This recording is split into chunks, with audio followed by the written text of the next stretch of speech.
আমি দু একটি কথা বলে আমার কথা শেষ করব।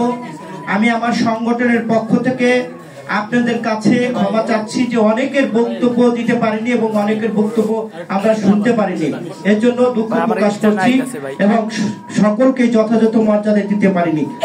বন্ধুরা, আমরা আজকে যেই অন্তর্বর্তী সরকার আছেন সেই সরকার তলে তলে আওয়ামী লীগের সঙ্গে যোগাযোগ করে আওয়ামী লীগের প্রেতাত্মাদেরকে প্রতিষ্ঠিত করার চেষ্টা করছে।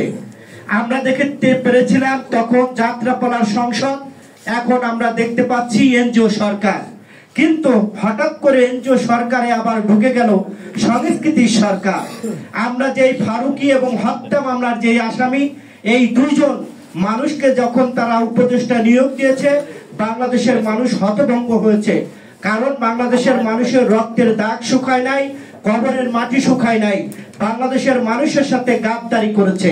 অন্তর্বর্তী সরকারের যিনি আছেন তার ডাইনে এবং বামে আওয়ামী লীগের প্রেতাত্মা এবং ভারতের প্রেতাত্মারা তাকে বিতর্কিত করার চেষ্টা করছে। সে আন্তর্জাতিক খ্যাতিসম্পন্ন মানুষ, কিন্তু তিনি রাজনীতিবিদ না। কাজেই তাকে রাজনীতিবিদদের পরামর্শ নিতে হবে। যেই ডায়াসে যারা আছেন তাদের পরামর্শ, দেশনায়ক তারেক রহমানের পরামর্শ, দেশনেত্রী বেগম খালেদা জিয়ার পরামর্শ না নিলে অন্তর্বর্তী সরকার ডক্টর ইউনূস বিতর্কিত হবেন। এটাই হলো বাস্তবতা।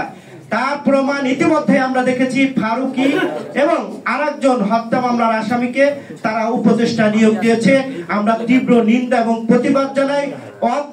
অতিলম্বে আমরা অন্তর্বর্তী সরকারকে অনুরোধ করব এই দুইজন যে উপদেষ্টা তাদেরকে প্রত্যাহার করার জন্য। যদি না করা হয় তাহলে আমরা যেমন শেখ হাসিনার বিরুদ্ধে আন্দোলন করে 5ই আগস্টে ভারতে দাঁড়িয়েছি, তেমনি পরিবেশ পরিস্থিতি সেদিকে এগুচ্ছে বলেই আমরা মনে করছি। কাজেই এই সরকারে যারা আছেন তাদেরকে জনগণের ভাষা বুঝতে হবে, জনগণের মন বুঝতে হবে। যদি বুঝতে ব্যর্থ হন তাহলে তাদেরও পালাতে হবে বলেই এদেশের মানুষ মনে করে। সকলকে ধন্যবাদ জানিয়ে আমি আমার কথা শেষ করছি। এ পর্যায়ে বক্তব্য নিয়ে আসবেন